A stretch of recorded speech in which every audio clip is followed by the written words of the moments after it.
ጤና ይስጥልኝ የአዲስ ጆርናል ዩቲዩብ ቻናል ተከታዮቻችን፣ ለዛሬ አንድ ጽሑፍ ይዘንላችሁ መጥተናል። ላይክ፣ ሰብስክራይብ፣ ሼር በማድረግ ሀሳባችሁን ደግሞ ኮሜንት ላይ በማስፈር አብራችሁን ሁኑ።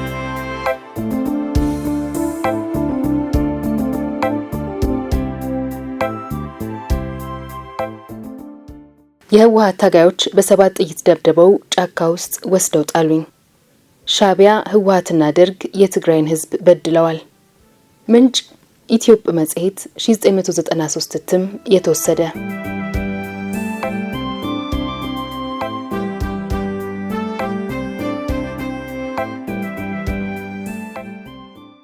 እንግዳችን ብርሃኔ ገብረ ህይወት ይባላል። ወደ ህዝባዊ ወያኔ ሓርነት ህወሓት ትግል ውስጥ እንዲቀላቀል የቀረበለትን ጥሪ ባለመቀበሉና በመቃወሙ በተደጋጋሚ መታሰሩንና በመጨረሻም በአሰቃቂ ሁኔታ በ7 ጥይት መደብደቡን ይናገራል። ይህ ወጣት ቤተክርስቲያን በማገልገሉም ሳቢያ ከፍተኛ ተጽዕኖ ተደርጎበት የድቁና መታወቂያውንም የህወሓት ታጋዮች ቀደውበታል። የደረሰበት ጉዳት ከፍተኛ በመሆኑ በሀገር ውስጥ ሕክምና የማይድን መሆኑም የጥቁር አንበሳ ሆስፒታል ሰኔ 20 ቀን 1986 አረጋግጧል። ይህንንም ማረጋገጥ የሰጡትንና ከፍተኛ ሕክምና እንደሚያስፈልገው ያረጋገጡት ዶክተር ተመስገን ፍጡር ቀዳጅ ሐኪም፣ ዶክተር ዘሩ ገብረ ማርያም ሜዲካል ዳይሬክተር፣ ፕሮፌሰር ሚኩላን የቀዶ ሕክምና አማካሪ ናቸው። ይህ የ35 ዓመት ወጣት ከዚህ በኋላ ከበሽታ ለመፈወስ እርዳታ ያደርጉለት ዘንድ የግብረሰናይ ድርጅቶችን አነጋግሯል። ዶክተር ኦፍ ቻሪቲ ከተሰኘ ግብረሰናይ ድርጅት ጥሩ ምላሽ በማግኘት ከውጭ ሀገር ገንዘብ ቢሰበሰብለትም ገንዘቡ በድርጅቱ ኃላፊዎች በመበላቱና በኋላም እሱ ሜዳ ላይ መጣሉን ይናገራል። ወጣቱ በዚህ ጉዳይ ኬንያ ድረስ ሄዷል። ወደ ትግራይ ብቅ ብሎም የትግራይ ክልል ዋና ጸሐፊ ወይዘሮ አረጋሽ አዳነን አነጋግሯል። እዚያም አንደርግራውንድ ውስጥ ለረጅም ሰዓት በጥያቄ እንዳፋጠጡት ይናገራል። ይህ ወጣት ሰውነቱ ላይ ያለው ቁስል እያመረቀዘ እንዳስቸገረውም ማየት ችለናል። ይህንን ቁስል ለማዳንና ከበሽታው ለመፈወስ 6,200,000 የኬንያ ሺሊንግ ወይንም $103,000 እንደሚያስፈልግ ዶክተር ጆን ኢኤ የተባሉ በኬንያ የሚገኙ ሐኪም ያረጋገጡበትንና እንደ አውሮፓውያን አቆጣጠር ዲሴምበር 21 98 ዓ.ም የተጻፈ ወረቀትም ይዟል። ሁሉንም ከእርሱ እንከታተል። ኢትዮጵ በቅድሚያ ስምህን ማን እንበል? መልስ ብርሃኔ ገብረ ህይወት። ኢትዮጵ ትውልድና እድገትህ? ብርሃኔ የትውልድ ሀገሬ አድዋ አውራጃ ሲሆን ቀበሌው ጣቢያ ኮረም፣ መንደሩ እንደምትክል ስባቱ ይባላል። በአድዋ አካባቢ ያለ የደረሰብህ በደል ምንድን ነው? ቤተ ክህነት ተማሪ ያለው በ1975 ዓ.ም ከአክሱም ጽዮን ድቁና ተቀብዬ ሲሄድ በውድቅት ሌሊት የማላውቃቸው ሰዎች ኢሳ ወደሚባል ወረዳ አስረው ወሰዱኝ። በአሁኑ ወቅት ያለው ጳጳስ ከደርግ ጋር ሰው እንዲገደል ያወጀ ስለሆነ ቅስናንም ሆነ ድቁናን ሊባርክ አይችልም የሚል ምክንያት ሰጡኝ። ኢትዮጵ ጳጳሱ ማን ነበሩ? ብርሃኔ ስማቸውን ዘንግቼዋለሁ። በዚያ ሰዓት ስማቸው መታወቂያዬ ላይ ነበር። ኢትዮጵ የትግራይ ተወላጅ ናቸው? ብርሃኔ እኔ እንጃ፣ አማርኛ ነበር የሚናገሩት። በተያዝክበት ወቅት ማለትም በ1975 ዓ.ም አካባቢውን የሚያስተዳድረው ደርግ አልነበረም እንዴ?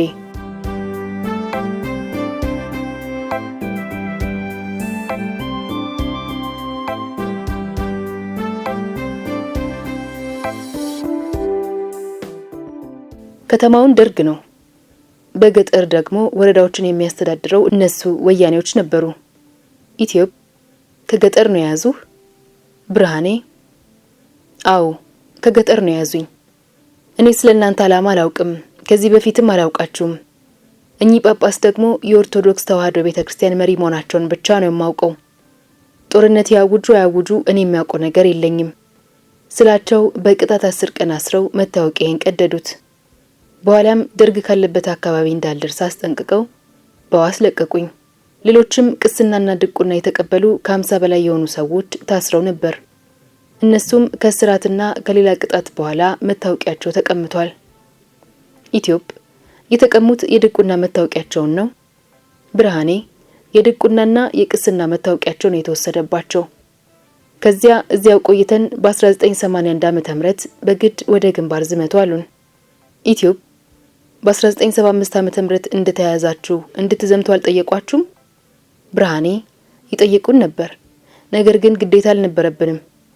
በዘፈን ግን ይቀሰቅሱን ነበር፣ በስብሰባ ያስቸግሩናል፣ ይቀጡናል እንጂ የጠነከረ ግዴታ አልነበረም። በ1981 ዓመተ ምህረት ግን ውጥረቱ ሲበረታ ነው መሰል ግዴታ ታገሉ አሉን። እኛ አንታገልም፣ እናንተ ታገሉ፣ እኛ እንከተላችኋለን ብለን አልተዋዋልንም። እኛ ድሆች ነን፣ ገና ዳቦ እንኳን አልጠገብንም ስንላቸው ማን አጥንቱን ከስክሶ ማን ይኖራል በማለት በተለይ ብሄን የሚባል ታጋይ አፈር በእጁ አፍሶ እያሸተተ አስፈራራን። በሀገራችን መኖር ካልቻልን ተሰደን እንሄዳለን፣ ይለፍ ብቻ ስጡን ስንል በሰማይ ሄዱ እንጂ አይሰጣችሁም እያሉ ያፌዙብን ነበር። ታዲያ የትን ድረስ ስንላቸው ጉዳይ ከፈለጋችሁ ታግላችሁ ሀገራችሁን ነጻ አውጡ፣ ነጻ እናውጣም የምትሉ ከሆነ ግን የዚችን ምድር መሬት አትረግጡም አሉን። ከማን ነው ነጻ የምናወጣው? ደርግም ኢትዮጵያዊ እናንተም ኢትዮጵያዊ ናችሁ ስንል ከበስተጀርባችሁ የሆነ ነገር አላችሁ በማለት ማሰርና መቅጣት ጀመሩ። ኢትዮጵ ስንት ትሆናላችሁ? ብርሃኔ 1500 እንሆናለን። ከዚያስ ምን ተከተለ?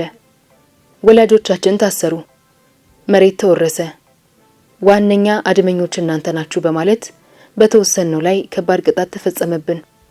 ከ6 ወር እስከ ዓመት በስራትና በግርፋት ተቀምጠናል። ክንዶቹ ለረጅም ጊዜ በጅማት በመታሰራቸው ጣቶቹ ደም እስከ ማንጠባጠብ የደረሰ ጓደኛችንም ነበር። ኢትዮጵ በጅማት ታስሮ እጁ ደም ያንጠባጠበውን ጓደኛችሁን ስም ታስታውሰዋለህ? ብርሃኔ ያንዱን ስም አላስታውሰውም። ሰለዳም የሚባል ቀበሌ ነዋሪ ነው።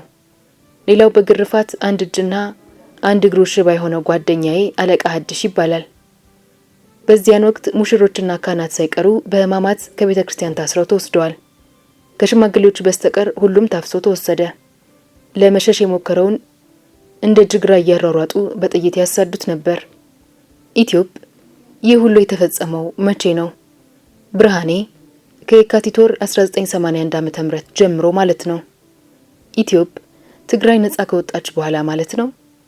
ብርሃኔ አዎ። ከዚያ ሰው እንደ አውሬ እየተበተነ በአካባቢው በቀን ሰው የሚባል አይታይም ነበር። እነሱ እንደ ጅግራ እያደኑ ይውላሉ። መሬታችንንም ለታጋዮች ቤተሰብ ታድሎ የምንቀምሰው የምንለሰው አልነበረንም።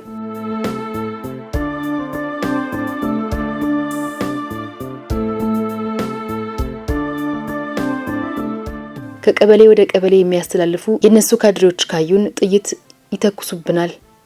የተተኮሰብን ጥይት አልመታንም እንጂ ቁጥር የለውም። ከዚያ በኋላ እየተንከራተትንና እየተራብን ቆይተን ህዳር 21 ቀን 1983 ዓ.ም ገረዳ ተብሎ በሚጠራው ቀበሌ ገበሬ ማህበር ላቶ በርሄ እህል ስንሸከምላቸው ውለን ቤት ገብተን ገበታ ቀርቦ እህል እንበላ ስንል ቤቱ ተከበበ። የማይታወቁ ታጣቂዎች ናቸው። ከተሰበሰበው ሰው እኔን ጠሩኝና ውጣሉኝ። መጀመሪያ እህል ይብላና ወሰዱት ብለው የቤቱ ባለቤት ቢጠይቁም አስቸኳይ መልእክት ስላለ ነው አሁን ይመለሳል ብለው ወሰዱኝ። ሌሎችም ከየአቅጣጫው ተሰበሰቡ። ወደ 5 እንሆናለን። ሁላችንንም በስብሰባ ላይ የምንከራከራቸው ነበርን።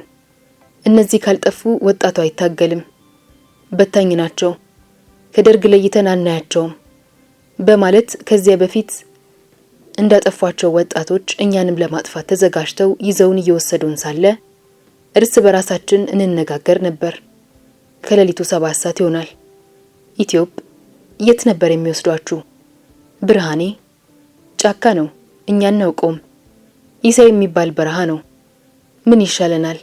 ለመሞት እዚሁ እንሙት እየተባባልን እንደገና ጉዞ ጀመርን። አልፎ አልፎ ነው እንጂ እኛን ባንድ ላይ አይወስዱንም ነበር። አንድ እዚህ ደግሞ ራቅ አድርገው ሲወስዱን ከፊት ያለውን ገፍቼ ሸሸው። ቁጥር የሌለው ጥይት እላይ ላይ ዘነበ። ጸጉሬ ላይ ትንሽ ነካኝ እንጂ አልመታኝም። አምልጬ ህግ ያለ መስሎኝ ወደ ዋናው አለቃ ሄጄ የማይታወቁ ታጣቂዎች ሌሊት መተው በደል አደረሱብኝ ብዬ በእነዚህ ሰዎች ላይ ክትትል ይደረግልኝ፣ ከየት እንደመጡ ማን እንደላካቸው ይጣራልኝ ብዬ አቤቱታ ሳቀርብ እኛ እናጣራዋለን፣ እንከታተላቸዋለን የሚል መልስ ሰጡኝ። በዚህ ሁኔታ ላይ ሳለው ጥር 23 ቀን 1981 ዓ.ም ስራ ድሬ ከንጋቱ 12 ሰዓት አካባቢ ወደ ቤቴ ስሄድ ኢትዮጵ ምንድነው ስራ? ብርሃኔ የቤት ስራ። ቤት በደቦ ስንሰራ ደክሞኝ እዚያ ድሬ ነበር። አባቴ ሞቷል። እናቴ አለች። የእናቴ ትንሽ መሬት ነበረች። ቤት እንደደረስኩ በረቱን ከፍቼ ለበሬዎቹ ድርቆች ልሰጣቸው ስል የማላውቃቸው ሰዎች ብትንትን ብለው ተኝተው አገኘዋቸው። ቤቱ ተከቦ ነው ያደረው። እናንተ እነማን ናችሁ ስላቸው አንዱ እያናገረኝ ሌላኛው በሰባት ጥይት መታኝ። በሆዴና በእጄ ላይ ደሙ እየተንጀቀጀቀ ሲፈስ እናቴ እንዳታይና እንዳትጮህ ወደ ውስጥ ግቢ አሏት። ከዚያ በኋላ እግሬና እጄን አንጠልጥለው ጎትተው ጫካ ውስጥ ጣሉኝ። አንጀቴ ተበጥሷል። አንጀቴ ይታያል። ቅጠላ ቅጠል አልብሰውኝ ተሰወሩ። ይህ ሁሉ ሲሆን ከሩቅ ይከታተሉ የነበሩ የአካባቢ ሰዎች እነማን እንደሆኑ አይተዋል። ኢትዮጵ ስንት ነበሩ? ብርሃኔ ወደ 10 ይሆናሉ። ህዝቡ ተከትሏቸዋል። እነማን ናችሁ? ቁሙ፣ ነፍስ አጥፍታችሁ አትሄዱም ሲሏቸው እየሳቁ ሄዱ። በመጨረሻ ከወደኩበት አንስተው በሰልፍ ተሸክመውኝ አድዋ አውራጃ አስተዳደር ወሰዱኝ። የዛሬው የብርሃኔ ድል ነገ ደግሞ ለኛ ነው። ይሄ ልጅ ምን አጥፍቶ ነው በወጣትነቱ የተቀጠፈው ብሎ ህዝቡ አቤቱታ አቀረበ። በዚህ ወቅት ህዝቡ ሞታል ብሎ ስላመነ ጉድጓዴ ሳይቀር ተቆፍሮ ነበር። ጫካ ወስደው እንደጣሉኝ የተነገረኝም በኋላ ነው። ህዝቡ አስክሬኔን ተሸክሞ ደርግን ግፈኛ ትላላችሁ እንጂ ይሄው የናንተ ግፍ ሲላቸው 15 ወጣቶችን በሲሚንቶ የተሰራ የጣሊያን ጉድጓድ ውስጥ አስገብተው አሰሯቸው። በአጠቃላይ ህዝቡ 500 ይሆን ነበር። ወጣቶቹን ካሰሩ በኋላ ህዝቡን በዱላ በታተኑት። እኔንም የሚያውቁኝ ሰዎች ወደ አክሱም አመጡኝ። በአጋጣሚ ነጮች ነበሩ ኦፕሬሽን ያደረጉኝ።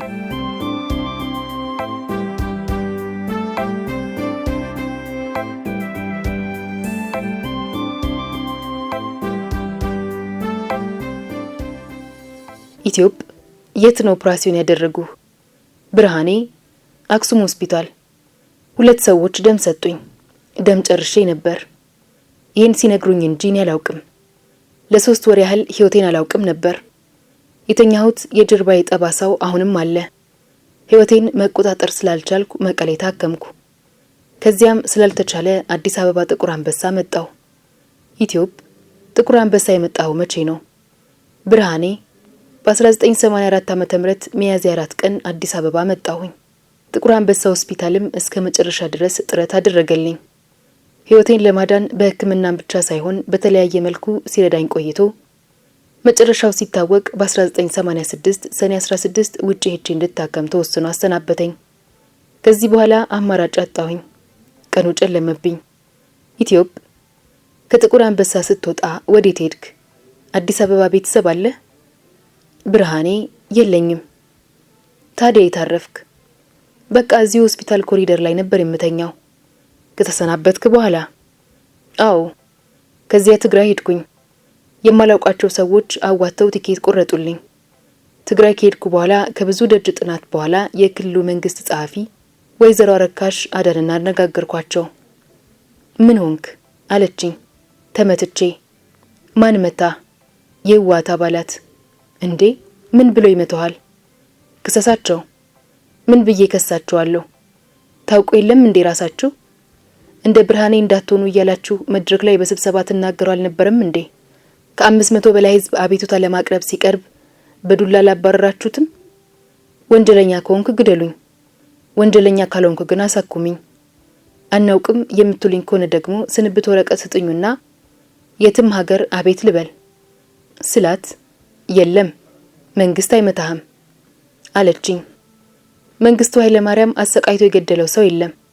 የእርሱ ወታደሮች ግን ገድለዋል። የህወሓት ካድሬዎችንም እንደ ቅጠል ነው የቀጠፉን፣ የገረፉን። እድሜ ልካችንን ሲያሰቃዩን ነው የከረሙት። ስለዚህ ለውጥ የለውም። ፍርድ ቤት በደርግም ጊዜ አለ፣ አሁንም አለ። ያለው ፍርድ ቤት ግን የፖለቲካ ፍርድ ቤት ነው እንጂ ማህበራዊ ፍርድ ቤት አይደለም። የመሰላችሁን ፍትህ ስጡኝ ስላት ግብረሰናይ ድርጅቶችን ጠይቅ አለችኝ። ከ300 በላይ ግብረሰናይ ድርጅቶችን አነጋግሬ መንግስት ማንንም ሰው በግለሰብ ደረጃ እንዳትረዱ የሚል ማስጠንቀቂያ ሰጥቶናል ብለውኛል። እኔ ከ60 ሚሊዮን ህዝብ ስለማልበልጥ ብጠይቃቸው መልስ አጥቻለሁ። ስላት ይህንን ነገር እንዴት ልታውቅ ቻልክ? ይሄማ ግልጽ የሆነ እኮ ነው ስላት ይሄማ የፖለቲካ አዝማሚያ ነው ብላ ወዲ ሻምበል የሚባለውን የፖሊስ አዛዥ ጠራችው። እሱ መጣ። ሌሎችም ተከተሉ። ድምጽ እንኳን ወደማይሰማበት አንደርግራውንድ አስገቡኝ። ኢትዮጵ አንደርግራውንዱ እዚያው ምክር ቤት ውስጥ አካባቢ ነው ያለው? ብርሃኔ አዎ። ከ8 ሰዓት እስከ 11 ተኩል ድረስ ጉሮሮዬ ደርቆ መናገር እስከሚያቅተኝ ድረስ በጥያቄ አፋጠጡኝ። ኢትዮጵ የሚጠይቁህ ምን ነበር? ብርሃኔ የደረሰብህን በሙሉ ተንትነህ አምጣልን፣ ያየውን ነገር ሁሉ ተናገር፣ ሙሉ መብት ሰጥተናል አሉኝ። እኔ በመጀመሪያ ደረጃ የቤተ ክህነት ተማሪ ነበርኩ። እናት አባቴ ለቤተ ክርስቲያን ሰጡኝ። ድቁናዬን ስቀበል ደግሞ ታጋይ ሀጎስ የሚባል ወረዳ አስተዳደር የድቁና መታወቂያን ቀደደው። ቀጥሎም ታገል ተባልኩ። እኔ አልታገልም ሰርቼን የምበላው ስላቸው የለም መታገል አለብህ አሉኝ። መጨረሻም ወጣቱን በታኝ ነህ አሳዳሚ ነህ አሉኝ።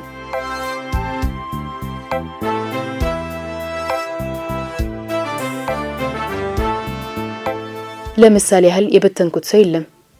ብርሃኔ እንዳትታገል ብሎኛል የሚል ሰው ካለ አምጡ አልኳቸው። በመጨረሻም ወጣቱን ማፈን ጀመሩ። ማፈን ሲጀምሩም እኛ የምንገባበት ቦታ አጣን። የት እንሂድ? ግማሹ ወጣት ወላጆቼ ከሚሰቃዩና ከሚገረፉ ብሎ ግንባር ሄዶ ሞቷል። ላዩ ላይ ሳር በቅሏል።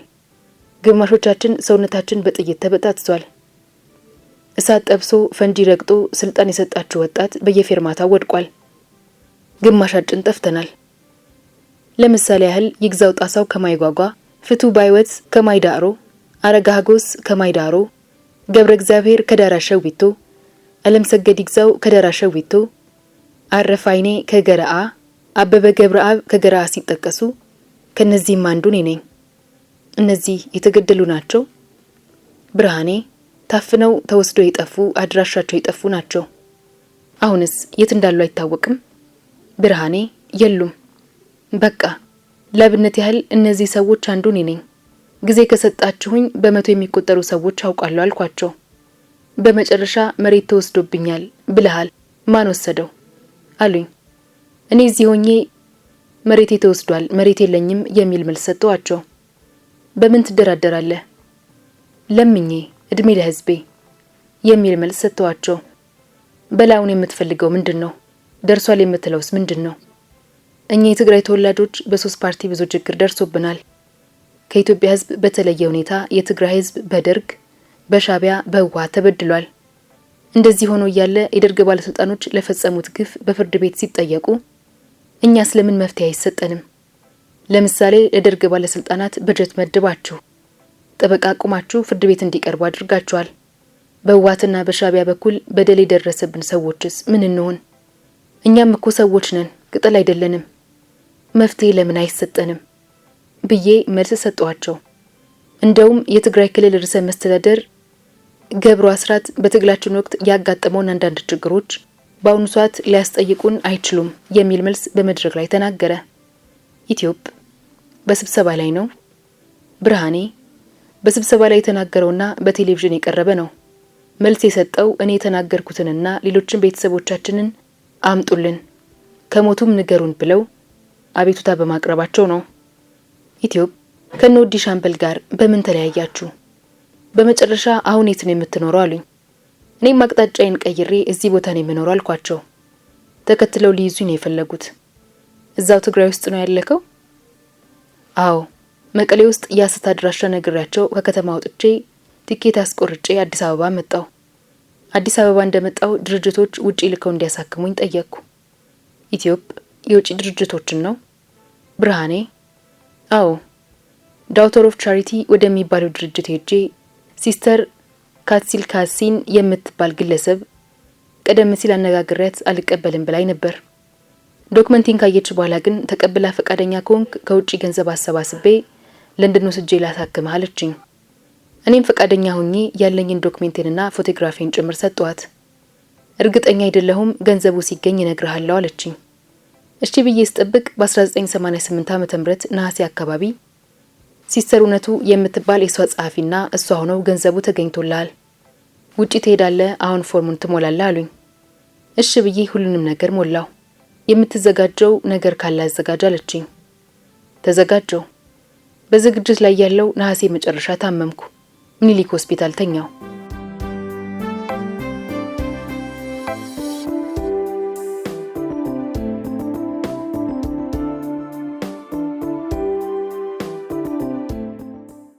ኢትዮጵ ከምኒልክ ሆስፒታል ከወጣ በኋላ ከሲስተር ካትሲል ጋር አልተገናኛችሁም? ብርሃኔ ለምሳሌ ያህል ሲስተር ጤናዬ በአካል አሁንም ጉዳዩን ታውቀዋለች።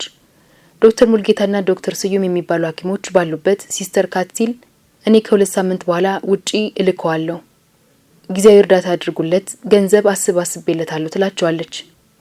እነርሱም የውጪ ዜጋ ሆነሽ እንደዚህ ካደረግሽ እኛ ወገናችንን እርዳታ የማናደርግበት ምክንያት የለም አሏት። ከዛው አስወጥታ ቤቷ ወሰደችኝ። ቤቷ ከወሰደችኝ በኋላ ኢትዮጵ ራሷ ቤት? ብርሃኔ አዎ፣ መኖሪያ ቤቷ ከወሰደችኝ በኋላ ሲስተር ጆን የምትባል ሐኪም ነበረች። እግሬን መንቀሳቀስ አይችልም ነበር። በጣም ደክም ያለው ከሆስፒታል የታዘዘልኝ መርፌ ነበርና ልውጋ ውረድ ካልጋ አለችኝ። አሁን ሴንቲሜሪ ነው የምትሰራው። እስከምትናገሪ አልቆይም። ወርጄ እወጋ ነበር፣ ነገር ግን አቅም የለኝም። ሁሌም አልጋ ላይ ነው የምወጋው ስላት እግሬን ጎትታ መሬት ላይ ወረወረችኝ። ደም ፈሰሰኝ፣ አለቀስኩ። በኋላ የትግራይ ኢሮብ አካባቢ ተወላጅ የሆነች ሲስተር ሳባ የምትባል የሰጠችኝ መልስ ብርሃኔ ይሄ እኮ የካቶሊክ ድርጅት ነው፣ ለምን ቅድስተ ማርያም ሄዳ አትለምንም አለችኝ። ከዚያም ለሲስተር ካትሲል የካቶሊክ አማኞች እያሉ ይህ እንዴት ይሄዳል? የተሰበሰበለት ገንዘብ በካቶሊክ ድርጅት እንጂ በኦርቶዶክስ ድርጅት አይደለም፣ ሊሄድ አይችልም ብላ ተቃወመች። በወቅቱ ለኔ ነገረኝ የነበረው ገንዘቡ እንደመጣና ከሳምንት በኋላ እንደሚሄድ ነበር። ኢትዮጵ ሲስተር ሳባ የተቃወመች ኦርቶዶክስ በመሆን ብቻ ነው ወይንስ ከዋሃት ጋር ቅርበት ይኖራት ይሆን? ብርሃኔ ያን ጊዜ በህወሓት እንደተመታው አያውቁም ነበር። እንዲያውም ግልጽ አድርጌ አልናገርም ነበር። ከዚያስ ምን ተከተለ? በሰኔ ወር 1990 ዓ.ም ፈረንጇ አዲስ ወረቀት አምጣና እሞክርላለሁ ስላለችኝ ሆስፒታል ከጤና ጥበቃም ጭምር አጽፌ ሰጠኋት። ማስረጃውን ስሰጣት ክረምቱን ውጪ ነው የምቆየው፣ ገንዘብ አሰባስቤ እመጣለሁ፣ እየሰራህ ቆየኝ አለችኝ። ተመልሳ ስትመጣ ትንሽ ገንዘብ አግኝቻለሁና እንዳልከው ኬንያ ብትሄድ ምን ያህል ያድኑኛል ብለህ ታምናለህ አለችኝ። እኔም እርግጠኛ አይደለሁም፣ ነገር ግን ወደዚህ የሚመላለሱ ነጋዴዎች ስላሉ ከነሱ ጋር ልመካከር አልኳት። እንግዲያውስ ተነጋገርና በአጭር ቀን መልስ ስጠኝ አለችኝ። ነጋዴዎቹ የሕክምና ማስረጃዬን ኬንያ ከወሰዱ በኋላ ኬንያ ደርሰን ለዶክተሮች አሳየነው የሕክምና ወጪ ግምቱን እንጂ ከወዲህ ይህን ያህል ይፈጃል ማለት አንችልም። የራጁ ውጤት ስለሌለም ለመገመት ያዳግታል። እንደሚታየው ግን ጉዳቱ ከባድ በመሆኑ ከ15000 በታች አይበቃውም መባላቸውን ገለጹልኝ። ይህንኑ አምጥቼ በአማርኛ ተጽፎ የነበረውን በእንግሊዘኛ አስተርጉሜ ሰጠኋት። በል ተዘጋጅ፣ አሁን ትሄዳለህ፣ ፓስፖርት አውጣ አለችኝ። ፓስፖርት ካወጣ በኋላ ወደ ናይሮቢ ከመሄዴ በፊት ገንዘቡ ይሰጠኝ፣ ምናልባት ችግር ሊያጋጥመኝ ይችላልና ትልቅ ሰዎች ስላሉ ገንዘቡ ለነሱ ስጪልኝ አልኳት። የለም እዚህ አልሰጥህም፣ ኢንግላንድ ቀጥታ ከአባ ሚካኤል 15000 ዶክተር ተቀብለ ታከመ ትመጣለህ፣ ካነሰ ከዚያው ደውለ ንገረኝ ብላ አድራሻ ሰጠችኝ። ኢትዮጵ አባ ሚካኤል ደግሞ ማን ናቸው? ብርሃኔ የአባታቸውን ስም አላውቅም፣ ፈረንጅ ናቸው፣ ካቶሊክ። አድራሾቹን ጽፋ ሰጠችኝ። ያለ ተቀባይ ቀጥ ብዬ ሄድኩ። እዚያ ስደርስ ችግርና መጉላላት ደርሶብኛል። እግዚአብሔር ጥሩ አልጣለኝም። እዚያ የሚገኙ ኢትዮጵያውያኖች ከፍተኛ ትብብር አድርገውልኛል፣ በገንዘብም በሌላም። ከኚህ ሰው ጋር ያገናኙኝም እነሱ ናቸው። በኋላ ግን የተጠቀሰውን ገንዘብ አላገኘውም። ኢትዮጵ ሰውየውን ስታገኛቸው የለም አሉ። ብርሃኔ ትንሽ ገንዘብ ነው ያለው አሉኝ። ምን ያህል ስላቸው $2000 ብቻ ነው አሉኝ። $2000 በናይሮቢ ደረጃ ለቀለብ እንኳን አይበቃም ብዬ ለሲስተር ክሪስቲና አዲስ አበባ ደወልኩ። በኬንያ የታወቀ ሆስፒታል ስንት $? እንደሚያስከፍሉ ተመርምረህ ግምቱን ላክልኝ ወይንም ይዘህና አለችኝ። እኔም ኬንያ ውስጥ አጋርካን በሚባል ሆስፒታል ዶክተር ጆን የሚባል ሐኪም ለአንድ ሳምንት ያህል መርምሮኝ ዋጋውን አሳወቅኳት። ሁሉንም ነገር ካየ በኋላ 4 ወር ትተኛለህ፣ 3 አይነት ኦፕራሲዮን ያስፈልጋል፣ እግርህ ይድናል፣ እንደነበረው ይሆናል። ለአጠቃላይ ወጪ 6,200,000 የኬንያ ሺሊንግ ወይንም $103,000 ትከፍላለህ አለኝ። ይህንኑ መልስ ለሲስተር ካትሲል ሰጠኋት።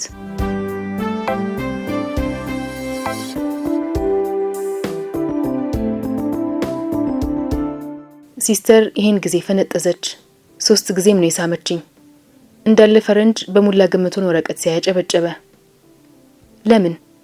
ብርሃኔ በዚህ ሰነድ ከብዙ ሀገሮች ገንዘብ ስለሚሰበስቡ በካናዳ፣ በአሜሪካ፣ በእንግሊዝና በሌሎችም ሀገሮች ለሚገኙ በጎ አድራጊዎች ወረቀቱን እበትናለሁ። በዚህ ሰነድ ገንዘብ ሲመጣ ተመልሰ ትሄዳለህ ትለኛለች። እሺ ብዬ በመጣበቅ ላይ ሳለውም ለጋሽም የጉዞ ወኪል ልካ ገንዘብ ጨምረን ስለምንልከው ተመልሶ ለሕክምና እንዲሄድ ገንዘብ እየተዋጣለት ነውና ከትኬቱ የሚመለሰው ገንዘብ እዛው ይቆይ ብለው የትኬቱን ገንዘብ እንኳን እዚያው አስቀሩት።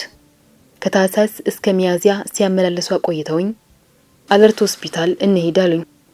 አለርት ሆስፒታል የስጋ ደዌ ሕክምና ነው ያለው። የኔን በሽታ አይመለከትም። ባለሙያዎች ጥቁር አንበሳ ነው ያሉት። ስለዚህ አልሄድም ብል እገሌ የሚባል ዶክተር አለ። ተስማምተናል አሉኝ። ምንድነው የምትስማሙት? 5 ዓመት ሙሉ መለመኛ ሆኜ ተቀምጫለሁ። ከዚህ በኋላ መለመኛ ሆኜ መቀጠል አልፈልግም። ያገኘሁት ፋይዳ የለም። ስለዚህ ባላችሁት መሰረት ላኩኝ። አንልክም ካላችሁ ግን የተዋጣውን ገንዘብ ስጡኝ።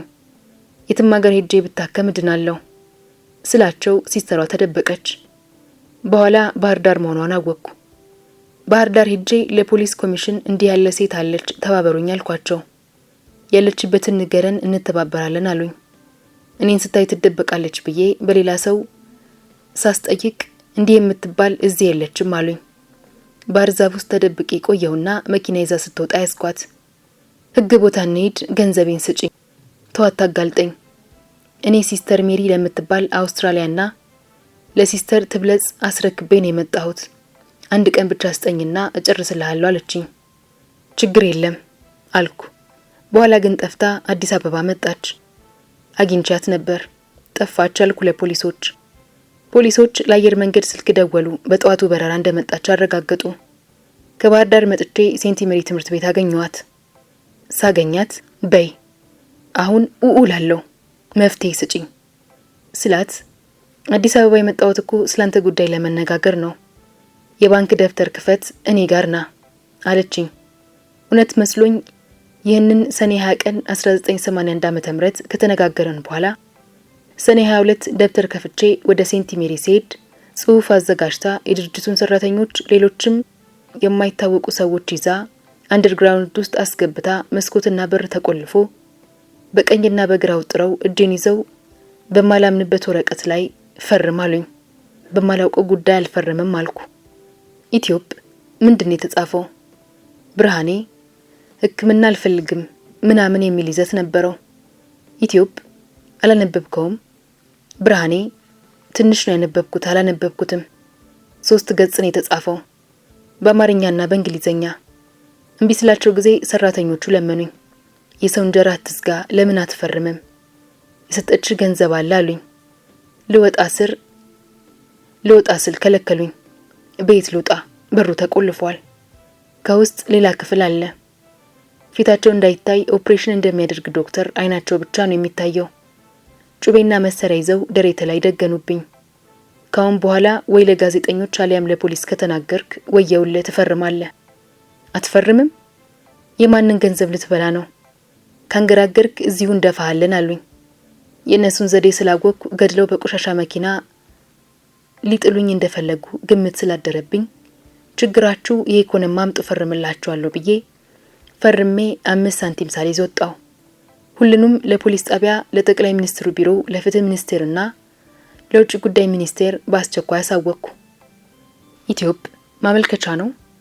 ብርሃኔ ማመልከቻ። በአስቸኳይ በፖስታና በተለያዩ መንገዶች ከ70 ብር በላይ አውጥቼ ላኩ።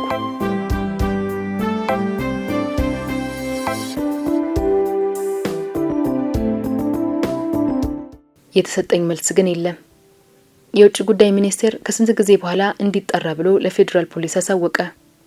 መጨረሻ የማይረባ ገንዘብ ሰጥተው አሰናበቱኝ። ኢትዮጵ ማን? ብርሃኔ እነሱ እነማን? እነ ሲስተር ክርስቲ። ምን ያህል ላኩልህ?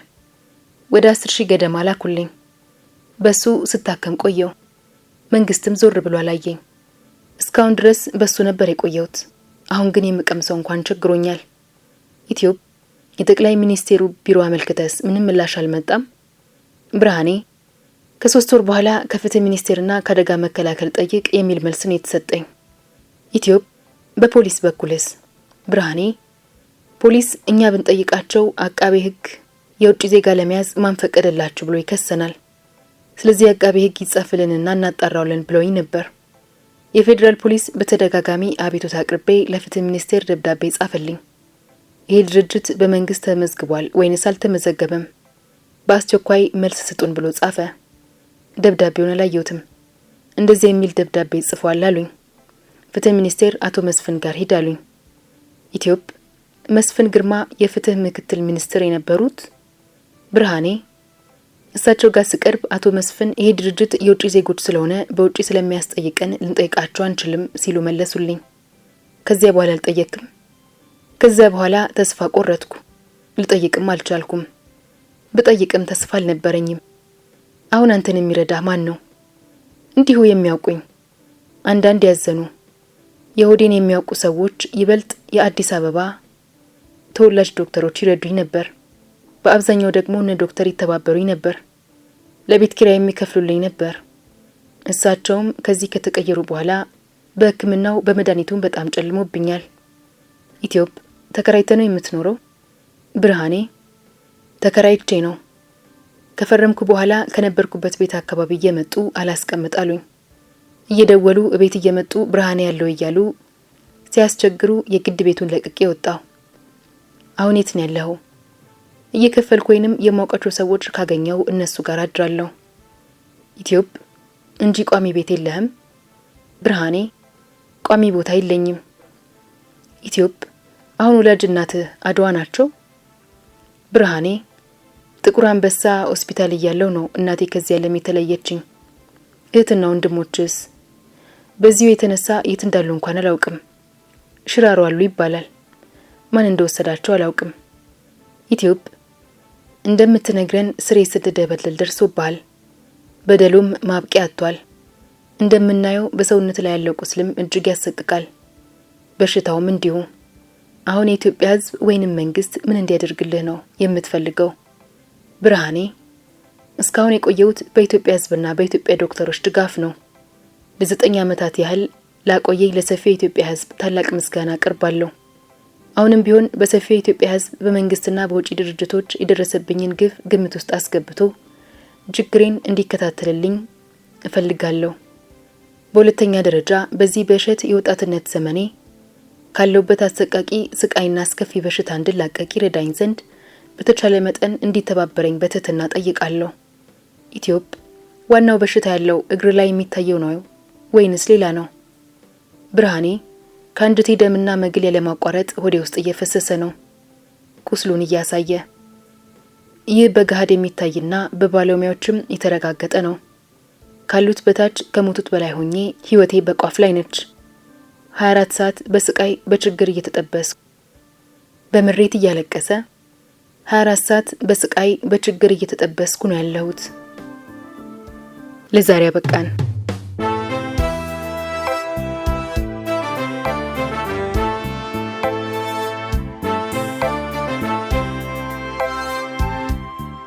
የዛሬ ታሪካችን እንዴት ነበር?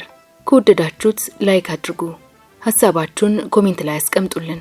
ሰብስክራይብ ማድረጋችሁንም እንዳትረሱ።